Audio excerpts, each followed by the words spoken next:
तेंदुओं के आतंक के सामने झुका शासन प्रशासन। शील्डची आवश्यकता आहे, पटकन शील्ड आतमध्ये पाठवा। अधिकारी कोण आहे? ये 4 साल का तेंदुआ है और ये अपने जो उनकी माँ होगी उससे अभी वो बाजू निकला है। तो मैंग्रोव के आधार से नवगर से इधर आया होगा। अभी बताया गया कि भाई 3 बजे किसी ने पुलिस को खबर की थी कि भाई तेंदुआ आया है और ऐसी भरी बस्ती में वो आया तो ये सबको आश्चर्य लग रहा है। लेकिन आया तो पक्का पकड़ा गया है उसको। अभी उसको कॉलर लगा के उसका ट्रैक हमेशा रखने वाले हैं। और नरेंद्र मेहता जी जो यहाँ के एमएलए हैं वो कल से सतर्क है। यहाँ पे सब कार्यकर्ता भी वहाँ पे सतर्क है, पुलिस की यंत्रणा भी है और हमारे फॉरेस्ट की यंत्रणा तो आगे चल के काम कर रही है। अभी ये तेंदुआ के हल्ले यानी नागरी बस्ती में भी हो रहे हैं, इस बात का सबको आश्चर्य हो रहा है। लेकिन आगे चल के उसका बंदोबस्त हम लोग पूरा करने वाले। कल 9 से 9:30 बजे के दरमियान हमें हॉस्पिटल से कॉल भी आया था और हम लोगों को ये इन्फॉर्मेशन मिला कि परिचात जो बिल्डिंग है वहाँ पे लेपर्ड अटैक हुआ है। उस हिसाब से यहाँ पे 7 पेशेंट यहाँ पे एडमिट हुए थे। उसमें से 2 पेशेंट थोड़े सीरियस थे। अंजलि टाक करके पेशेंट है जिसको facial injuries, nasal injury plus scalp में इंजुरी था। उस पेशेंट को हमारे यहाँ पे सूचरिंग वगैरह मेडिकल टीम ने इमरजेंसी बेसिस पे इमीडिएटली सब पेशेंट को ट्रीटमेंट दिया है। जो अंजलि टाक करके पेशेंट है उसको हमारे यहाँ से सब ट्रीटमेंट वगैरह मिला है और फिर बाद में पेशेंट को हमारी टीम के साथ कार्डियक एम्बुलेंस में KM हॉस्पिटल में रेफर किया। पेशेंट स्टेबल है। बाकी अभी जो पेशेंट हमारे यहाँ पे जो एडमिट हैं वो पेशेंट टोटली स्टेबल है। पल्स बीपी उन लोगों का सबका नॉर्मल है। जो वुंड हीलिंग है वो भी सब surgeon, physician, all the team, हमारे जो मेडिकल टीम है प्रॉपर ध्यान दे रही है। आदमखोर तेंदुओं ने 7 लोगों को बुरी तरह किया जख्मी। नमस्कार दर्शकों साथियों, मैं हूं शशि शर्मा, आप देख रहे हैं दबंग खबरें। दर्शकों, आज हम पंडित भीमसेन जोशी अस्पताल के बाहर मौजूद हैं और थोड़े समय पहले यहाँ पर वन मंत्री गणेश नाइक ने दौरा किया। उन सभी घायलों से मुलाकात की है जो बुरी तरह जख्मी थे। 2 लोगों का इलाज जो कई अस्पताल में चल रहा है, उस लड़की का इलाज कई अस्पताल में चल रहा है, एक व्यक्ति का इलाज कई अस्पताल में चल रहा है। उनकी प्लास्टिक सर्जरी शुरू है।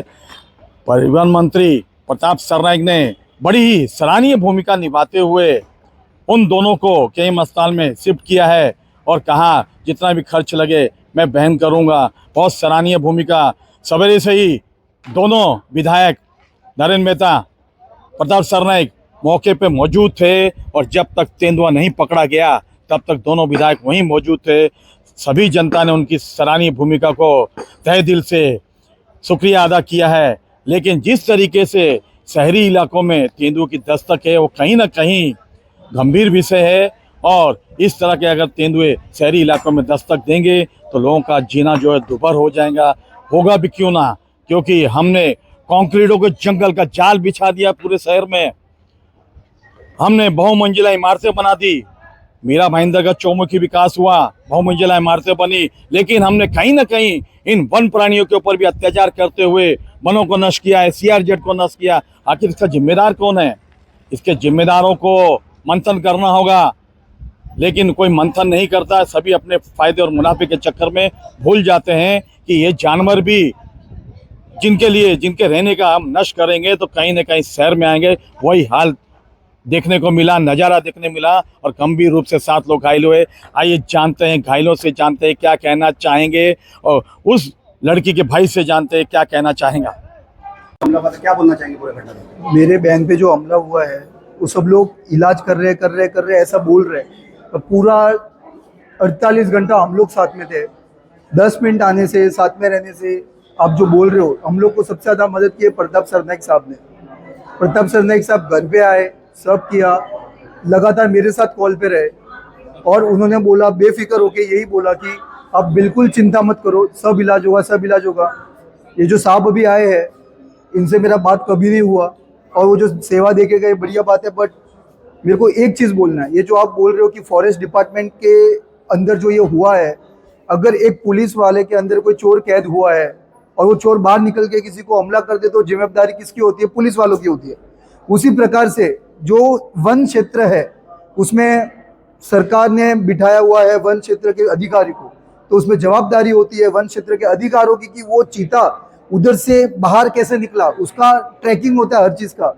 वो कोई जंगल का क्षेत्र नहीं है सर, कंक्रीट की बिल्डिंग्स है आजू बाजू में, पीछे से लेके आगे से लेके। आज ये हादसा मेरे घर पे हुआ है, एक जन के साथ नहीं 3 जन के साथ हुआ है। मेरी दोनों बहन, मेरी चाची, मेरी बहन का जो आप बोल रहे हो कि थोड़ा सा हुआ है, जरा आना साहब, थोड़ा सा और बड़े में क्या होता है। इधर उसको प्लास्टिक बॉल डाला है, उसकी आंख बाहर लटक रही है, उसको इधर से फाड़ के पूरा इधर से उसको चीर के करके रखा है। और मेरे को बस एक ही चीज़ आपसे मतलब है कि बोलने में बहुत आसानी होती है। उसका शादी है सर जनवरी में, और वो बहुत सेंसिटिव लड़की है, आपको मालूम भी नहीं है। वो घर पे सो रही थी, वो बाहर नहीं घूम रही थी सर, वो रात को घर पे सो रही थी, बेडरूम में सो रही थी। बेडरूम में आके, बालकनी में आके, इतनी बड़ी फर्स्ट फ्लोर की जो छलांग थी उससे छलांग मार के अंदर आया। और बीपी रोड ऐसा क्षेत्र है जिसमें बाजू तो छोड़ो 4-4, 5-5 किलोमीटर तक कोई जंगल नहीं है। वो आया, उसकी ट्रैकिंग क्यों नहीं? क्या कर रहे थे वन अधिकारी?